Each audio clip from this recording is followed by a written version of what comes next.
Hola, hola, esperamos que se encuentren muy bien. Soy Gloriana Rodríguez Corrales y hoy tenemos una invitada muy especial para compartir un tema que en especial en este mes de marzo deberíamos conversar, aunque todos los días del año serían un buen día para hablar acerca de la brecha digital, pues en este mes de marzo que conmemoramos el Día Internacional de la Mujer, también nos preguntamos cómo están las mujeres en el campo de la digitalización. No si las mujeres son digitales o no, sino si tenemos acceso y podemos realizar todas las cosas que queramos realizar a través de los medios digitales. Y este tema es muy importante, sobre todo por este marco y este contexto de pandemia en el que nos encontramos. Es fundamental visitar fuentes confiables, información veraz, y para eso nos acompaña Janet Martínez, quien es docente en la Escuela de Comunicación de la Universidad de Costa Rica, es investigadora y directora en el Centro de Investigación de la Comunicación, el CICOM, pero también es investigadora en el CIEM, que es el Centro de Investigación en Estudios de la Mujer de la Universidad de Costa Rica. Y desde el 2019 ha llevado la batuta de un proyecto de investigación acerca de la brecha digital y las mujeres en temas de género, y bueno, ya ella nos puede contar muchísimo más en profundidad de qué se trata todo este proyecto, pero a mí me gustaría primero darte la bienvenida, agradecerte el espacio y que nos puedas compartir. La pandemia nos sorprendió. Solamente las películas de ciencia ficción yo creo que las tenía más o menos advertidas, pero a todas las demás personas como que nos resultó ser un momento muy difícil, a un año ya de que se cerraron las fronteras en el país.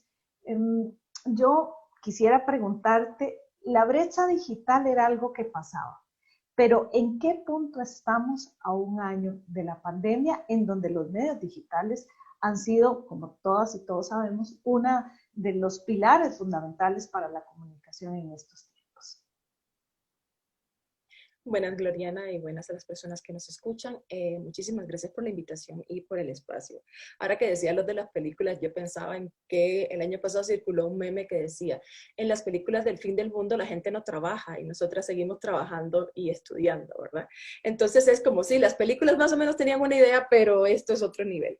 Y entonces eso es lo que pasó, ¿verdad? La pandemia nos sorprendió, nos fuimos a la virtualidad quienes pudimos, ¿verdad? Porque ahí hay una brecha social, que yo siempre digo que la brecha digital de género es una de las expresiones de la brecha social y económica que vivimos las mujeres, ¿verdad? Entonces eso es lo primero que quiero como ubicar. Y con la pandemia, bueno, pues se exacerbaron algunas brechas en el marco de lo digital, ¿verdad? Yo siempre hablo de tres tipos de brecha. Hay una brecha que tiene que ver con el acceso, ¿verdad? Que si tenemos señal a internet, si esa señal a internet es de calidad, si accedemos desde una computadora de escritorio, desde un dispositivo electrónico, una tablet o un teléfono, ¿verdad? Como pasó en muchos hogares de este país, sí existía, bueno, en los que probablemente había una única computadora que tenían que usar varias personas en la familia, o hogares en los que del todo no había, ¿verdad? Ese acceso a la infraestructura, ¿verdad? Ni siquiera había señal de Internet. Entonces, ese es el acceso. El segundo es el de los usos, y es qué hacemos las mujeres con Internet, ¿verdad? Y ese es el otro tema. El primero es acceder como niñas, como adolescentes, jóvenes, mujeres, adultas, a esa señal, a esa computadora, ¿verdad? Y lo segundo es que, bueno, en la investigación nos salió, ¿verdad? Que las mujeres y los hombres hacemos usos diferenciados de Internet. Las mujeres hacemos un uso de Internet que reproduce un poco el mandato de nuestras labores domésticas, ¿verdad? Entonces, nosotras usamos la compu y usamos el teléfono y usamos la Internet como una extensión digital del cuido. No únicamente, pero hay una dimensión, ¿verdad? Para sacar citas, para hacer compras, para ayudar a los hijos y a las hijas a hacer, ¿verdad? Los deberes en la escuela, para conectarnos, ¿verdad? Cuando todo empezó, cuando empezaron las escuelas y el trabajo y todo, ¿verdad? Entonces, hacemos un uso diferenciado de Internet. ¿verdad? Que reproduce un poco lo que está afuera, ¿verdad? Seguimos haciendo. Y el tercero es un reto de quizás de más largo alcance, todos son súper importantes, pero el tercero es del de apropiación, ¿verdad? Y uno de esos componentes es cuántas mujeres profesionales en el área de las tecnologías de la información y la comunicación tenemos como país, ¿verdad? ¿Cuántas mujeres están estudiando ingeniería informática? ¿Cuántas mujeres están estudiando, verdad? Todas estas ciencias que después al final son las que terminan tomando decisiones, ¿verdad? En materia de hacia dónde va el país, o en política pública, en materia de ciencia y tecnología, ¿verdad? Entonces, ese es el primer marco. En el segundo marco, imagínate que esto pasa en tiempos normales, entre comillas, ¿verdad? ¿Qué pasa con la pandemia? Todo esto se exacerba, ¿verdad? Entonces, las brechas que tienen que ver con infraestructura se sienten mucho más, ¿verdad? Porque las mujeres que podemos trabajar en virtualidad, pues necesitamos tener una serie de infraestructura en nuestros hogares, ¿verdad? Se privatiza de alguna manera el problema del acceso. El problema del acceso a la Internet y a los dispositivos empieza a ser algo personal, ¿verdad? Entonces, bueno, por supuesto tiene que haber políticas estatales que respondan a eso, ¿verdad? Y tiene que haber ajustes. De repente yo siento que uno de los impactos más grandes es el MEP, cómo respondió a esto, ¿verdad? Y cómo las niñas y las jóvenes tuvieron acceso a la educación el año pasado cuando se pasó de manera abrupta de la presencialidad a la virtualidad. ¿Y qué impacto va a tener eso en los próximos 5 o 10 años, ¿verdad? Y hay una primera brecha, ¿verdad? Que por primera vez la educación, ¿verdad? La tecnología y la educación se fueron como sin una a la otra, ya no era opcional, ¿verdad? Y necesariamente hay una brecha regional, hay una brecha geográfica en el país y eso se sintió, ¿verdad? Entonces, bueno, eso por el lado. En segundo lugar, las mujeres somos afectadas de manera muy diferente, ¿verdad? Cuando nosotras empezamos el estudio, que no estábamos en pandemia, por ejemplo, uno de los grupos con los que trabajamos fue población indígena Nowe-Buglé de Zigzagola, ¿verdad? Es una población transfronteriza. A mí me gusta mucho porque ellas y ellos en sus luchas y en sus reivindicaciones hablan de que son prefronterizas, ¿verdad? Somos pueblos originarios, estábamos aquí antes de que las fronteras existieran, ¿verdad? Yo siempre rescato eso. Entonces, pero son poblaciones que hasta el momento, bueno, hasta hace 2 años fue que salió el proyecto de ley para el reconocimiento de, ¿verdad?, de la ciudadanía de estas poblaciones transfronterizas, pero en el momento, en el 2019, no tenían cédula. Si no tienes cédula, no tienes acceso a ciertos bienes y servicios, ¿verdad?, que están asociados con el acceso a la tecnología, ¿verdad? Entonces, ¿cómo tengo un teléfono? ¿Cómo tengo diferentes, ¿verdad?, acceso a Internet? Lo mínimo, ¿verdad? No hablemos ya de la computadora. Pues. Entonces, ¿qué pasó con estas mujeres en la pandemia? Bueno, pues se exacerba, ¿verdad?, la brecha, se limita más el acceso. Y otra cosa que pasa con las mujeres es que cuando las mujeres somos excluidas, eso significa que alrededor de nosotras otras personas son excluidas, ¿verdad?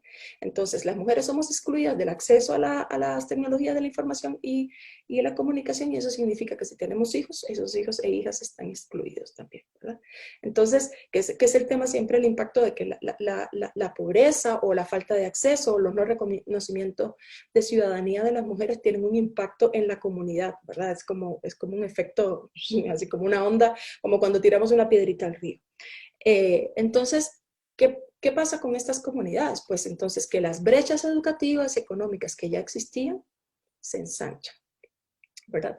Entonces ese es como uno de los casos. Otro de los casos interesantes es que para las mujeres de mediana edad, ¿verdad?, 40, 50 años, que todavía tienen esa función, ¿verdad?, de ser las garantes en el hogar de la educación de los hijos y las hijas, pues de repente tienes que hacer lo tuyo y ser maestra de otra persona, ¿verdad? Entonces, eso en un contexto en que hay una brecha generacional, donde las mujeres de 40 a 50 años no saben, no tienen un acceso a las tecnologías o no saben manejar los dispositivos electrónicos o no hacen los mismos usos que sus hijos e hijas adolescentes. Entonces aquí hay una tensión. Una tensión es que las personas más jóvenes están mucho más alfabetizadas que estas mujeres, que son migrantes tecnológicas, le dicen, ¿verdad? Pero a la vez estas mujeres se vuelven las responsables de la educación en casa de esos hijos e hijas. Entonces, al mandato que ya habíamos dicho, ¿verdad?, de que nosotras las mujeres usamos las tecnologías con fines de cuidado, tenemos que sumarle, entonces tenemos que asumir un rol de educadoras, porque en la división sexual del trabajo sabemos que a las mujeres mayoritariamente nos tocan esos roles, ¿verdad?, con una brecha de conocimiento de uso de las tecnologías mayores que las de nuestros hijos y nuestras hijas, ¿verdad? Entonces, ahí hay otro tema, hay otro estrés y hay otra brecha que se suma, ¿verdad? No es solo garantizar que los niños y las niñas tengan acceso al estudio desde la casa, en la virtualidad, sino que las personas que supervisan ese aprendizaje, que son las mamás o otras figuras, ¿verdad? Pero que es un rol que se asocia con las mujeres, no tienen los conocimientos pues, necesarios para hacer eso. Entonces, lo que tenemos es que había una brecha y esa brecha no solo se ensancha por la crisis sanitaria, ¿verdad?, en la que vivimos, sino que esa brecha se va a profundizar, pero se va a ensanchar en el tiempo, se va a tener implicaciones en los próximos años. Ahora, también esto ha tenido, la tecnología varía los usos, ¿verdad? Y hay toda esta teoría de que la tecnología nunca fue creada, no necesariamente fue creada para lo que finalmente la gente lo utiliza. O sea, de repente no sé si alguien pensó que ibas a estar en espacios tan íntimos como el baño, no sé, la sala, el cuarto, o sea, tu cuarto, tu espacio, eh, o espacios más íntimos del alma, digámoslo así, ibas a tener un teléfono. O sea, que a veces incluso uno está en una conversación y te aparecen cosas, ¿verdad?, de lo que estás hablando, como anuncios, como tal. O sea, que se ha insertado de una forma en la intimidad, que además es un espacio que a las mujeres se nos ha obligado, ¿verdad?, con el paso del tiempo, a que sea en lo privado, ¿verdad?, en los espacios estos íntimos en donde nosotras pues tenemos mayor injerencia.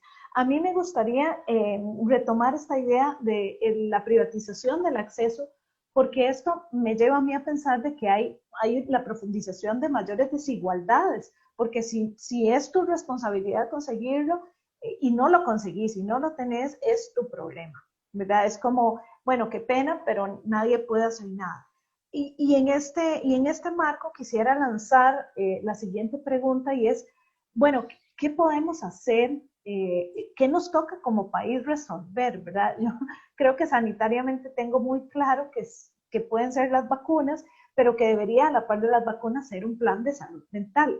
En el tema de brecha digital, ¿qué tendría que suceder y a dónde tendríamos nosotras y nosotros que exigir o que demandar o que solicitar esta colaboración? Porque esta desigualdad, como decís, esta brecha se va a seguir ensanchando. Bueno, yo primero quisiera señalar la importancia, ¿verdad?, que está, bueno, que siempre lo decimos, pero que en este momento está mucho más que claro, de lo público, ¿verdad? ¿Cómo sin lo público, ¿verdad? Sin el papel de un Estado activo, no hubiéramos podido hacer ciertas cosas como que el ICE hizo ajustes y se hicieron conexiones, se hicieron, ¿verdad?, algunos convenios, ¿verdad?, con el MEP, con las universidades públicas, para que las y los estudiantes tuvieran acceso, ¿verdad?, a Internet. Yo creo que eso es súper importante, porque la brecha está, ¿verdad?, porque tenemos un país con una creciente desigualdad, pero la importancia de lo público para atender estas cosas, ¿verdad? Lo segundo es, bueno, los retos son muchos, ¿verdad? Como en general, pero en particular yo creo que los retos que tienen que ver con la brecha digital de género, bueno, en primer lugar, el MISIT, ¿verdad?, el Ministerio de Ciencia y Tecnología, como rector, ¿verdad?, del desarrollo científico y tecnológico del país, tiene una responsabilidad muy grande. En el MISIT está corriendo desde el año, creo que 2019, la política de equidad entre hombres y mujeres en el acceso a disfrute de la ciencia y la tecnología. Entonces, esta es una política que trata de trabajar de manera integral, pues, identificar las brechas, reconocerlas, trabajarlas, ¿verdad? Y en alguna medida, pues, en la medida de lo posible, superarlas. Sabemos que el tema de la política pública siempre es el reto. Uno de los retos es la implementación, ¿verdad? Y el logro, pero bueno, eso es otra cosa. Entonces, en ese sentido, sí quería como resaltar, ¿verdad? La importancia de lo público, de tener un sector público activo y que responde a estas cosas. Lo segundo es que, bueno, que tiene que ser intersectorial. Tenemos que estar vinculadas varias instituciones y yo creo que las universidades juegan un importante papel en la captación de mujeres, ¿verdad? Con el fin de que existe una paridad, ¿verdad? En la profesionalización, en todo lo que tiene que ver con ciencia y tecnología. ¿Por qué? Porque tú decías, es que no, la tecnología no se crea no, la tecnología, yo sí creo que sí se crea, ¿verdad? Con esos fines, ¿verdad? Y que si no está contemplado lo privado es porque está creada, y no lo digo yo, hay estudios que lo demuestran, por hombres jóvenes en países centrales, ¿verdad? Entonces, sí hay un impacto de género en el uso de la tecnología que empieza en el momento en que se construye el artefacto, en que se construye el chunchito, ¿verdad? Siempre digo chunchito. ¿Por qué? Porque hasta desde el momento en que usamos los botones, ¿verdad? Es que las mujeres no saben usar aplicaciones, claro, pero las mujeres no participamos en el diseño de esas aplicaciones. ¿Por qué? Porque no somos ingenieras. ¿Por qué no somos ingenieras? ¿Por qué no entramos a la universidad? ¿Por qué no entramos a la universidad? Porque hay estudios que dicen que a partir de los 7 años las mujeres empezamos a aprender y a concientizar que no somos buenas para las matemáticas, que no somos buenas para los cálculos, ¿verdad? Que no somos buenas manejando, que no somos buenas en mecánica, ¿verdad? Entonces, cuando llega el momento de tomar la decisión de educación superior o técnica de qué voy a estudiar, las ingenierías no están en nuestro mapa.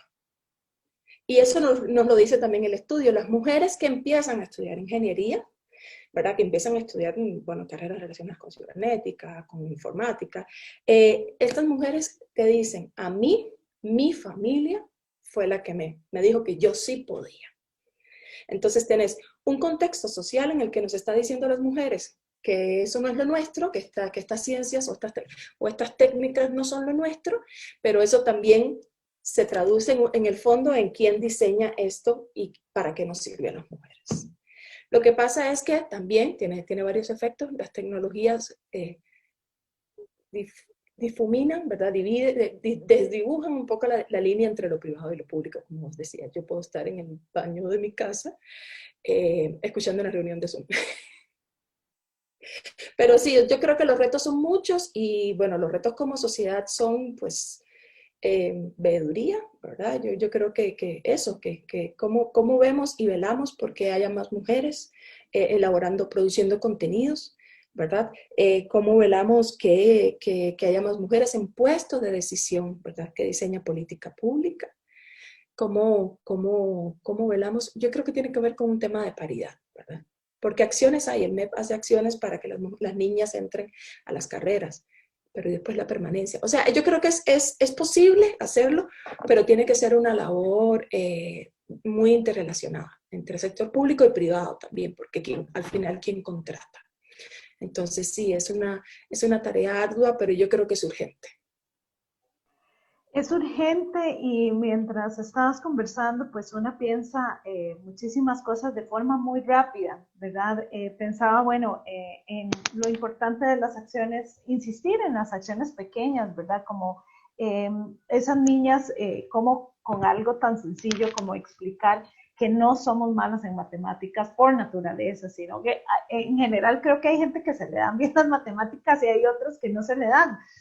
Así como a veces no se te da escribir y a otros se les da muy bien escribir.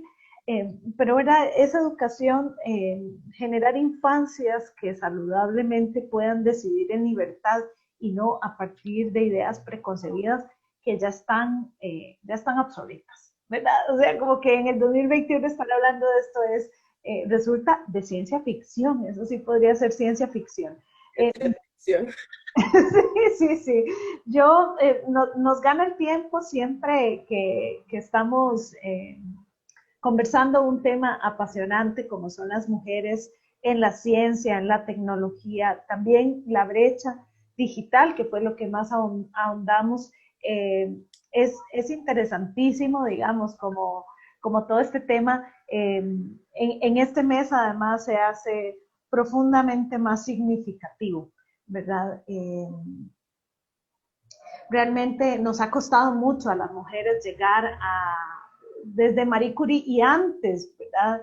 Y llegar a la visualización, y que también, no solo por el hecho de ser mujeres, se tiene que decir, bueno, esto lo podría hacer cualquiera, o además que ya está dado, sino que es algo que tenemos que seguir trabajando cotidianamente. Si la gente quiere conseguir información de tu proyecto de investigación, ¿a dónde podrían conseguir o cómo te podrían contactar? Porque puede ser que alguien quede muy entusiasmado o entusiasmado. Bueno, pues con muchísimo gusto respondemos. En el CIEM, el contacto sería el Centro de Investigación y Estudios de la Mujer, y ahí les ponen en contacto conmigo. Perfecto. Y bueno, me resta solamente agradecerte el tiempo, la explicación además fresca, y la explicación como tan puntual, ¿verdad? Tan entendible y comprensible para quienes escuchamos. Ella es Janet Martínez, ella es máster en comunicación y bueno, es docente en la Escuela de Comunicación Colectiva de la Universidad de Costa Rica, investigadora en el SICOM de la Universidad de Costa Rica y en el CIEM también, donde tiene este proyecto. Ella también la puede encontrar relacionada a temas del estudio de la violencia contra las mujeres en los medios de comunicación, y bueno, todo el tema de género es una de sus especialidades. Así que, bueno, agradecerle también a usted que nos escuchó en tiempo diferido, con todos los sonidos ambiente que pudieron escuchar. Y bueno, les invitamos a que sigan Sin Punto Final, el podcast y el blog, esta es una plataforma de comunicación donde profundizamos en temas que el Instituto de Investigaciones Sociales de la Universidad de Costa Rica pues sigue profundizando e investigando.